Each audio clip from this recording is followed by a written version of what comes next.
Isang mapagpalang umaga po sa buhay ng bawat isa.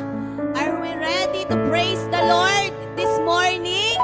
Amen! Hallelujah! Palakpakan nga po natin ang ating amang lumikha sa atin dahil sa ika-11 araw ng Dawn Watch, ginising niya tayo, binigyan niya po tayo ng panibagong lakas at panibagong sigla. Amen? So, ang lahat po ay inaanyayahan na magbukas na po ng ating camera at sama-sama po tayong magpuri sa ating Diyos na buhay sa umagang ito. Palakpakan nga po natin ulit ang ating Diyos. Hallelujah, hallelujah. Ang sabi niya nga po sa awit 95 verse 1 and 2, sabi niya dito, tayo ay lumapit sa ating Panginoon, siya ay awitan ating papurihan, ang batong kublihan natin kalakasan, tayo ay lumapit sa kanyang harapan na may papasalamat, siya ay purihin ng mga awiting may tuwa at galak. Kaya naman po, ibigay natin yung pinaka-the best na papuri sa kanya ngayon. Amen!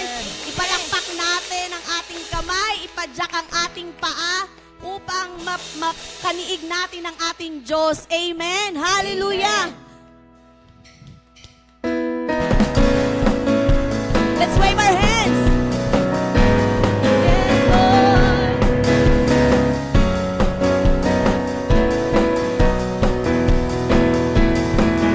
Oh, kay saya at kay ganda, tayong lahat ay sama-sama, umaawit ng papuri, sumasayaw at kumakanta. Oh, kay saya at kay ganda, tayong lahat ay sama-sama, umaawit ng papuri, sumasamba. Palakpak ang iyong kamay, itaas at iwagayway, sama-samang isisigaw, Diyos ay buhay. Ipalakpak ang iyong kamay, itaas at iwagayway, sama-samang isisigaw, sama-samang isisigaw, sama-samang isisigaw, Diyos ay buhay. O kay saya at kay ganda, tayong lahat ay sama-sama, umaawit ng papuri, sumasayaw at kumakanta. O kay saya at kay ganda, tayong lahat ay sama-sama, umaawit ng papuri, sumasamba. Ipalakpak ang iyong kamay, itaas at ipagayway, sama-samang isisigaw, Diyos ay buhay. Ipalakpak ang iyong kamay, itaas at ipagayway, sama-samang isisigaw, sama-samang isisigaw, sama-samang isisigaw, Diyos ay buhay. Ipalakpak ang iyong kamay, itaas at iwagayway, sama-samang isisigaw, Diyos ay buhay. Ipalakpak ang iyong kamay, itaas at iwagayway, sama-samang isisigaw, sama-samang isisigaw, sama-samang isisigaw, Diyos ay buhay. Yes, Lord, sama-sama naming isisigaw na Ikaw ang aming buhay na Diyos magpakailanman. Tanging sa iyo namin nararanasan ang aming pag-asa. Ikaw ang kanlungan ng bawat isa sa amin, Lord. Ikaw ang kumakatagpo sa aming mga puso. Even in our prayers, Lord, Ikaw ay tapat na dumidinig at sumasagot sa aming panalangin, Lord. Kaya naman, we are offering our lives to you. We are lifting our hands to you, Jesus. ibigay namin ang pinaka-the best offering of praise sa iyong banal na harapan. Hayaan mo na ang awiting ito, Lord, ay maging mabangong samyo sa iyong banal na trono in Jesus' name, Lord. Ikaw ang patuloy na manguna at maghari sa amin. Yes, Lord. Oh, hallelujah.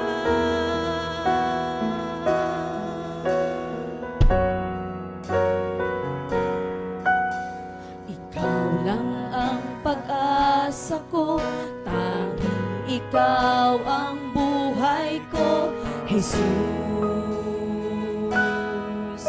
Kahit ako'y nangangamba, basta't ikaw ay kasama, panatag. Minsan pa, ikaw lang ang pag-asa ko, tanging ikaw ang buhay ko, Jesus. Kahit ako'y nangangamba, basta't ikaw ay kasama, panatag.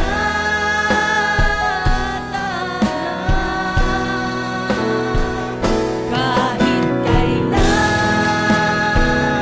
di ka nagkulang, biyaya mo sa aking laging laan. Ang pag-ibig mo sa akin walang hanggan. Ibibig mo ako noon pa man. Kaya't ika'y sasambahin, paligid man ay magdilim, Jesus. Kahit may suliranin man, lagi kang aawitan, ikaw naman. Kahit kailan di ka nagkulang, biyaya mo sa aking laging laan. Ang pag-ibig mo sa akin walang hanggan. Ibibig mo ako noon pa man. Kahit kailan di ka nagkulang, biyaya mo sa aking laging laan. Ang pag-ibig mo sa akin walang hanggan. Ibibig mo ako noon pa man. For the last time. Kahit kailan di ka nagkulang, biyaya mo sa aking laging laan. Ang pag-ibig mo sa akin walang hanggan. Ibibig mo ako noon pa man. Ibibig mo ako noon pa man. Ibibig mo ako noon pa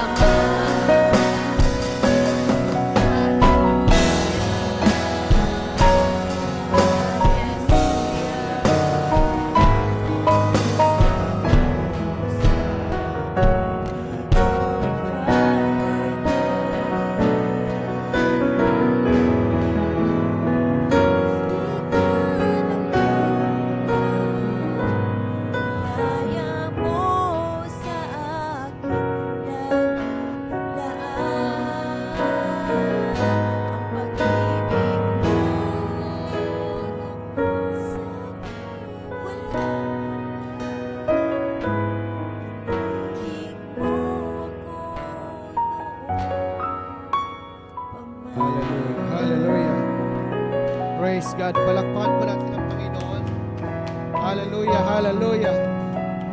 Praise, praise, praise God. Hallelujah. Salamat po, dakilang Diyos. Hallelujah. Sa umagang ito, Ikaw ang Diyos na mabuti. Ikaw ang Diyos na tapat sa aming mga buhay. Muli salamat dahil Ikaw ang nagbigay sa amin ng lakas sa umagang ito. Kaya't dalangin po namin, Ama, na sa aming pagbulay-bulay ng iyong salita, samahan niyo po ang bawat isa sa amin. Let your presence be known in our midst. Let your glory be felt, be experienced sa bawat isa sa amin. Salamat po, dakilang Diyos. Patuloy, iniling po namin ang iyong pagsama, iyong anointing, O God. Buksan mo, let the eyes of our understanding, at ang bawat isa, O Diyos, nandun yung excitement, yung desire po nila na makinig ng iyong salita sa umagang ito. Lord, continue to cover us with your most precious blood. At sa lahat po ng iyong mga anak na sa umagang ito ay nakikinig at makikinig ng salita, ay samahan niyo po in the mighty name of Jesus. Maraming salamat, Panginoon. Ito pong aming samot dalangin in Jesus' name. Amen. Amen. Praise God. Hallelujah. Palakpakan nga po natin muli ang ating Diyos na buhay sa umagang ito. Praise God. Praise God. Hallelujah. Sa lahat po ng mga nasa Zoom at sa lahat po ng mga kanya-kanyang bahay o ito man po ay nasa church, magandang isa pong mapagpalang umaga sa bawat isa. Are you excited this morning? Amen. Mayroon pa ho ba akong kausap? Are you excited this morning? Amen. So dapat po, lagi po tayong excited sa bawat umaga sapagkat sa bawat umaga meron pong hinahatid o binibigay o pinagkakaloob sa atin ng Diyos na kanyang mga salita. Kaya nga po sa umagang ito, kayo po ay makisama or makibuklat po tayo.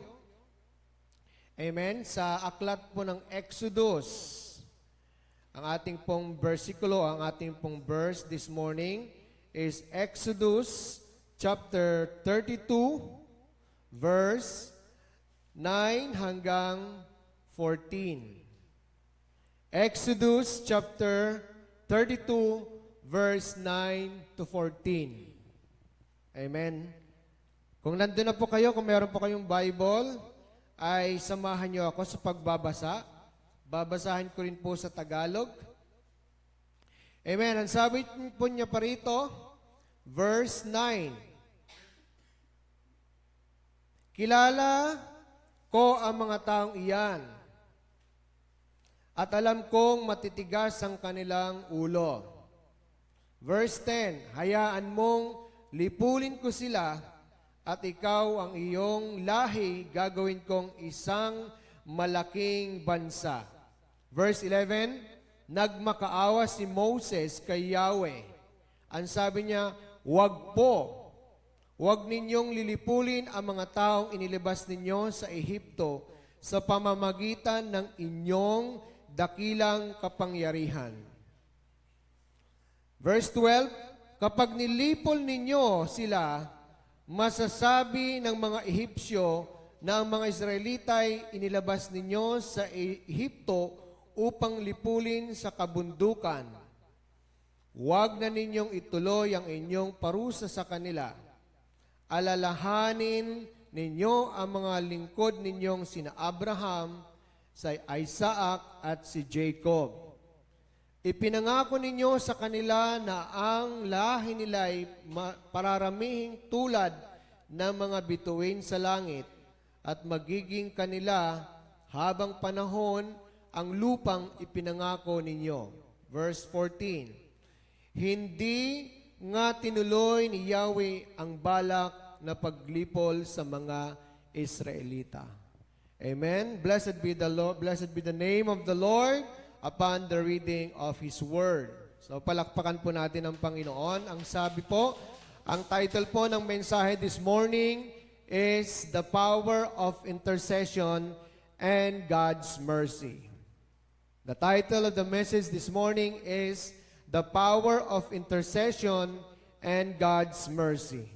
So dito po sa bersikulong ating pong binasa, ay ito po ay patungkol sa mga Israelita, si Moses, nung ang Panginoon ay inilabas po sila sa pagkakailipin sa Ehipto ng 400 years.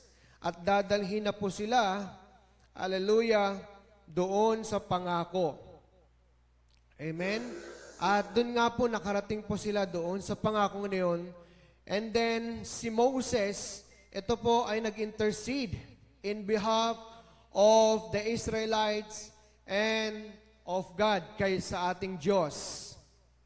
After they committed the grievous sin of worshiping the golden calf, ito po yon, the golden calf. Nung si Moses ay nakikipag-usap sa ating Diyos, yung ginagawa po yung utos na yon, ang mga Israelita ay talaga pong nandun sa baba na nagdidiwang sila sapagkat akala po nila si Moses ay wala na. Kaya nagtayo sila ng sarili po nilang Diyos-Diyosan, which is the golden calf. Amen? So, yan po yung ginawa ng mga Israelita na kung saan sila po ay matinding nag-commit ng kasalanan. Ito po ay kasalanang idolatry, or they are worshiping the golden calf. Kaya ganun na lamang ang galit ng Diyos. Yung burning anger ng Diyos against the Israelites. Against the people. Kaya't sinabi niya kay Moses, Moses, lilipulin ko ang mga taong ito sapagkat napakatitigas ng kanilang mga puso. Iyan po yung sinabi niya doon sa verse 10. Hayaan mong lipulin ko sila at ikaw ang iyong laking. Gagawin kong isang malaking bansa. Amen? Nandun na lang yung galit ng Diyos sa mga Israelita na kung saan sila po ay sumasamba sa Diyos-Diyosan, sa golden calf. He is ready to destroy them and make a new nation from Moses. Gusto ng Diyos na lipulin ng mga Israelita upang magkaroon ng panibagong nation through Moses. Ngunit si Moses ay nag-plead po, nagmakaawa. Nang sabi niya, huwag po ninyong lilipulin mga taong inilabas nyo sa Ehipto. Amen? Kaya nga po nandun, si Moses mismo, he intercede in behalf of the Israelites and God. Pinaalala ni Moses, doon yung pangako po niya sa mga ninuno kay Abraham, kay Isaac, at kay Jacob. Kaya po sa pamamagitan ng intercession ni Moses, ay hindi po natuloy ang paglipol po sa mga Israelita. God relent His punishment to the Israelites. So sa versikulo pong nabasa po natin, ay meron po akong mga ilang mahalagang puntos na pwede po nating matutunan sa versikulong ito. The first na pwedeng lesson, the first lessons na ating pong matutunan is the power of intercession. Number 1 is the power of intercession. Sabihin mo nga po sa katabi mo, the power of intercession. Or sa Tagalog ay ang kapangyarihan ng pamamagitan. Amen. Intercession. So dito nga po, kilala po natin si Moses na isa po siyang magandang pong example na intercessor. Si Moses. Because si Moses acts as intercessor in behalf of the people of Israelites. Ibig sabihin ng intercession is standing on the gap between God and man. Amen? Siya po yung mamamagitan sa mga tao. Sapagkat doon sa nabasa po natin, andun yung sobrang galit na ng Diyos sa mga Israelita. Kaya naman, nandun yung pagtayo ni Moses bilang intercessor. So, sabi niya doon, he stands in the gap between God's righteous anger and the Israelite sins. Hallelujah. yung matuwid na galit ng Diyos ang kasalanan ng mga Israelita, tumayo po si Moses upang sabihin sa Diyos na huwag niyo po munang lipulin o huwag niyo munang lilipulin ang mga taong inilabas ninyo sa Ehipto sa pamamagitan ng inyong dakilang kapangyarihan. Amen? So dito po ay nagbibigay liwanag o linaw na ang role ng pananalangin in interceding for others, Moses did not just accept God's decision, but earnestly pleaded on behalf of the people. Hindi lamang tinanggap ni Moses yung alok po niya rito ng Diyos eh. Kung basahin po natin sa verse 10, hayaan mong lilipulin ko sila at ikaw ang iyong lahi gagawin kong isang malaking bansa. Amen? Ay, nandun po yung pangako ng Diyos kay Moses na lilipulin ko sila, gagawin kong ikaw ay tanyag, kilala o malaking bansa. So dito po, tinuturuan po tayo ang kahalagahan ng pananalangin sa iba or the prayer of intercession. Especially, ang mga tao ay in danger or in spiritual crisis. So, ginagawa po natin to sa churches po natin, yung intercession before doing the activities or ano pa mang sitwasyon, especially sa ating bansang Pilipinas. Ito nga po yung ginagawa po natin, 21 days, we are praying in behalf of our nation, Philippines, of the nation Israel, and to our brethren at sa ating pong mga kaibigan sa ating pong family. We stand on the gap to pray for their salvation. We stand on the gap to pray for a good relationship. We stand on the gap na ang ating pong family or mahal sa buhay ay hindi po magkaroon ng sakit karamdaman. We stand on the gap na magkaroon ng tunay na pagkakilala sa Diyos ang ating mahal sa buhay. At maging sa ating mga kasamahan sa trabaho, we pray for them. We stand on the gap for them to get to know the saving knowledge of the Lord Jesus Christ. Amen? Hallelujah. Number two po na lesson na pwede po natin makuha sa versikulong to is God's mercy triumphs over judgment. God's mercy triumphs over judgment. Amen. Bagamat ang Diyos ay sinabi na po niya na parusahan ng mga Israelita, ngunit ang kanyang habag, hallelujah, yung habag po niya ay nanaig. Sapagkat si Moses, ay sabi ko nga kanina, ay siya po yung tumayo to stand on the gap. So anong nangyari? Dahil sa pananalangin ni Moses, he stand on the gap in behalf of Israelites and to God. Hindi po tinuloy ang pagsisira or pagpunish ng Diyos sa mga Israelita. Kaya God relented, hindi niya tinuloy or naawa ang ating Panginoon. Binawi po niya ang kanyang planong paglipol sa mga Israelita. Dito po, pinapakita po sa versikulong ito o sa lesson pong ito, na ang Diyos po natin ay Diyos na makatarungan. Amen? Ang Diyos na makatarungan, siya po ay mahabagin, slow to anger, compassionate God. Kaya He is merciful. The God that we are serving is merciful God. Siya po ay justice, makatarungan. And He is willing to forgive when we approach in humility and repentance. Amen? Kaya nga po God's mercy triumphs over judgment.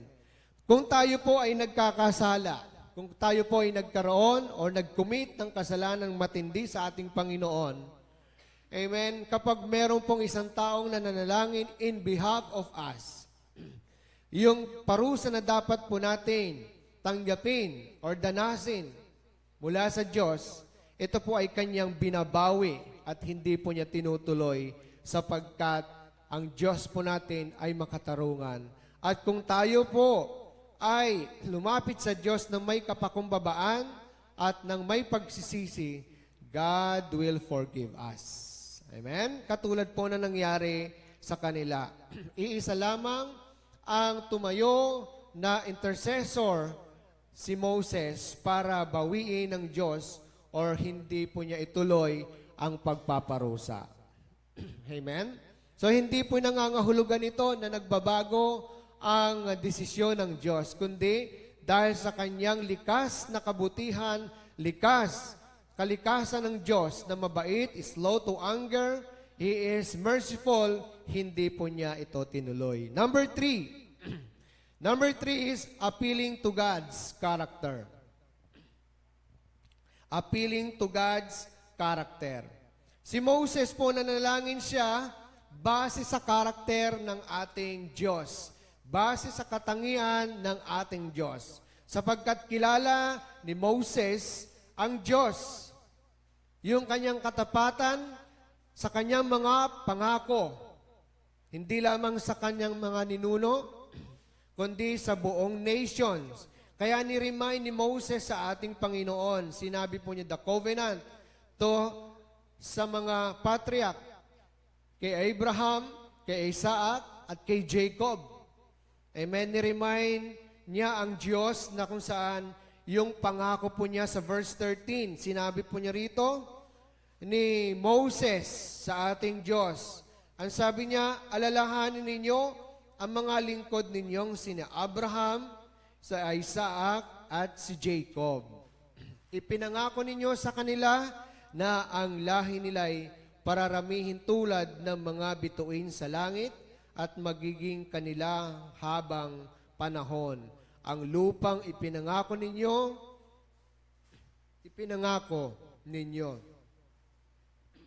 Amen. So yun po, ni-remind po ni Moses sa ating Diyos yung pong pangako kay Abraham, kay Isaac at kay Jacob na sila po ay gagawing maging malaking nations. Amen? Pararamihin katulad ng isang, sabi niya, katulad ng mga bituin sa langit at magiging, sabi niya doon, kanila habang panahon ang lupang pangako ninyo. Amen. So, dito po sa ginawa ni Moses, nahabag ang Panginoon sa mga Israelita. Amen? Kaya nga po, sabi ko nga kanina, hindi po naituloy. Sapagkat isa pa doon dahilan kung bakit hindi tinuloy ng Diyos yung pagpaparusa sa mga Israelita, sapagkat dito po natin makikita sa verse 12, kapag nilipol ninyo, itong sinabi ni Moses sa ating Diyos, kapag nilipol ninyo sila, masasabi ng mga Ehipsyo na ang mga Israelita ay inilabas ninyo sa Ehipto upang lipulin sa kabundukan. Huwag na po kayong magalit sa kanila at huwag na ninyong ituloy ang inyong parusa sa kanila. Amen? Napakaganda po. Napakaganda po ng intercession na ginawa ni Moses. Dahil doon, hindi na po tinuloy ng Diyos ang pagpaparusa sapagkat ipinaalala ni Moses ang mga pangako po niya sa kanya, sa ating mga ninuno, kay Abraham, kay Jacob, kay Isaac at kay Jacob. Pang-apat po, God's covenant faithfulness. God's covenant faithfulness. Amen. Nandun po, katulad po ng nasabi ko, ang covenant or pagkikipagtipan ng Diyos kay Abraham, kay Isaac, kay Jacob, ay siya pong naging dahilan to be a great nation.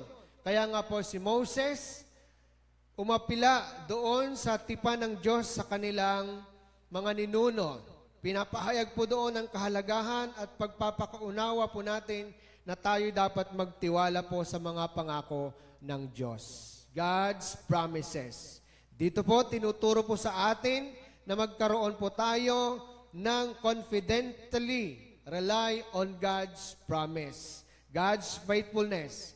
And dapat po, i-remind po natin ang ating mga sarili in God prayer or in our prayer that His promises were in difficult situation. So lahat po ng ating pong mga panalangin po, nire-remind po natin ang ating Diyos sa kanyang mga pangako. Masarap po yung kapag tayo ay nananalangin, binabanggit po natin ang kanyang pangako. Amen? Sapagkat alam po natin, ang Diyos ay hindi siya po tao para magsinungaling. Sabi ng Numbers 23 verse 19, Numbers 23 verse 19, ang sabi niya doon, God is not a human that He should lie, not a human being that He should change His mind. Does He speak and then not act?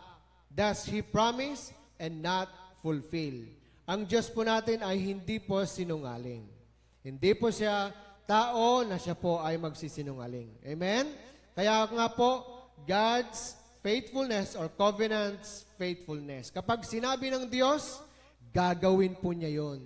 Kapag pangako ng Diyos, gagawin at gagawin po niya yan. As long as we rely confidently into His faithfulness, into His promises sa ating mga buhay. Number 5, humility in leadership. Humility in leadership. Nakita po natin dito yung kapakumbabaan or kababaang loob ni Moses. Dito pa lamang sa verse 10, basahin po natin sa verse 10, Exodus 32 verse 10, hindi po tayo lalayo. Ang sabi niyo rito, mayroong pangako ang Diyos kay Moses nung sinabi ng Diyos na hayaan mong lipulin ko sila. Yan, hayaan mong lipulin ko sila. At sabi ng Diyos sa pangako ng Diyos kay Moses, at ikaw at ang iyong lahi gagawin kong isang malaking bansa. Pangako ng Diyos kay Moses. Pero dito, instead, natanggapin ni Moses yung pangako ng Diyos sa kanya to be a great nation. Amen? Walang pag-iimbot na siya'y namamagitan sa mga taga-Israelita. Nagpapakita ito ng pagpapakumbaba. Kung ako ang inoferan ng ganoon, siguro sabihin mo, sige, patayin mo na lang sila para sa mga lahi ko na lang magsisimula ang malaking bansa. Amen? Pero hindi po yan ang naging kaisipan ni Moses. Walang pag-iimbot na namamagitan. Amen? Walang pag-iimbot na mamagitan. Ito po yung pagpapakita ng kababaang loob at pagmamalasakit ni Moses doon sa mga taga-Israelita. Hindi po niya inasamang kanyang pansariling kapakinabangan. Amen? Kaya nga, humility in leadership. Sa ating paglilingkod sa ating Panginoon, huwag po tayong gumawa para makita po tayo ng ibang tao.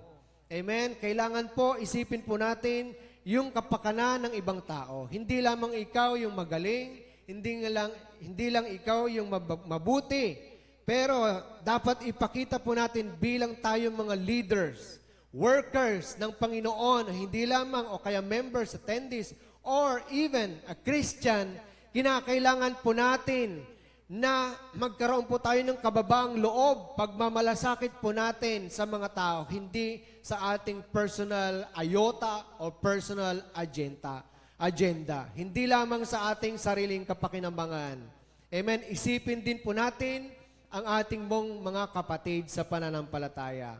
Dito rin po, pinapakita rin po natin na dailangan po natin i-prioritize yung mga kapatid po natin. Amen? So that well-being those lead rather than seeking personal advancement. Sabi ng Philippians chapter 2 verse 3 to 4, ang sabi niya doon, do nothing out of selfish ambition or vain conceit, rather in humility value others above yourself, not looking to your own interest, but each of you to the interest of the others. Amen? Huwag daw po tayong gumawa ng pansarili po nating kapakinabangan, kundi isipin po natin ang ibang tao. And number 6, last, ito na po yung huli. Last, before I close, number 6 is, sin has serious consequences. Ang kasalanan po ay nandoon yung malubhang kahinatnan. Yung kasalanan po natin ay meron pong kalalagyan. Kaya nga po, God's initial response to Israel idolatry is one of anger. Ganun na lamang yung galit ng Diyos sa mga Israelita dahil ganun kabigat ang ginawa po nila against God. They worshiping idols. Instead na antayin po nila yung utos ni Moses na galing sa Diyos, ay hindi na po nila naantay, kundi gumawa na po sila ng sarili po nilang Diyos-Diyosan. They act of worshiping the golden calf and put them a risk of destruction. Kaya nga po sabi ng Diyos, galit na galit po siya sa mga Israelita nung nakita po nila na ang kanilang sinasamba ay golden calf. Amen? Ayaw ng Diyos, ang Diyos po natin ay mapanibughuin. God is a jealous God. Ayaw po niya na meron po tayong ibang sinasamba. It's either man ito ay worshiping idol, ito man po ay trabaho po natin, ito man po anumang mga binibigyan po natin ng higit na priority. Idolatry is also, meaning po niyan is yung binibigyan mo ng mas importansya ang mga bagay kaysa Diyos. Isa po yan ng form of idolatry. Yung masyado mong binibigyan halaga ay yung mga bagay kaysa Diyos. That is a form of idolatry. So dito po, pinapakita po dito, it emphasizes the holiness of God. The severity, yung bigat ng kasalanan na tumalikod po sila sa Diyos. Kaya, bilang tayo mga Christian, pinapaalala po sa atin that we need to repent and remain faithful to our God. Amen? Tayo po tumayo. 2 Chronicles chapter 7 verse 14, ang sabi niya dito. Ang sabi po niya rito, if my people who are called by my name shall humble themselves and pray, seek my face and turn from their wicked ways, then I will heal from heaven and I will forgive their sins and will heal their land. Ganito po ang nais ng Panginoon sa umaging ito, sa bawat isa sa atin. Kapag tayo po ay magsisisi, humingi ng tawad, hanapin ang kanyang mukha, at humingi ng tawad, tumalikod sa ating mga kasalanan, papakinggan ng Diyos ang lating pong daing. He will forgive our sins and heal our land. Habang nakataas ang iyong mga kamay sa umagang ito, let us pray. Father, we ask forgiveness sa lahat po ng aming nagawang kasalanan. Kung kami po, O Diyos, ay sumasamba sa mga Diyos-Diyosan, Lord, patawarin niyo po kami. Kung mas higit na binibigyan po namin ng halaga ang mga bagay sa aming mga buhay, material man ito, idol worship, Father, we ask your forgiveness. We ask for your mercy. We ask to cleanse us, Lord. We repent of our sins and release us, Lord. Deliver us from all sa aming pong kasalanan. Salamat, Panginoon. We stand on the gap sa mga taming pamilya. If they sin against you for idol worship, Lord, we stand in behalf of them. God, we know and we believe this sins has meron pong kaseryosohan na ang kasalanan po namin ay meron pong kalalagyan. Kaya maraming salamat, Panginoon, tinuruan niyo kami sa umagang ito how to stand on the gap. Salamat, Lord, naunawaan po namin ng iyong kahabagan, yung katapatan at kahalagahan ng pagpapakumbaba po namin. Yung seriousness ng aming kasalanan.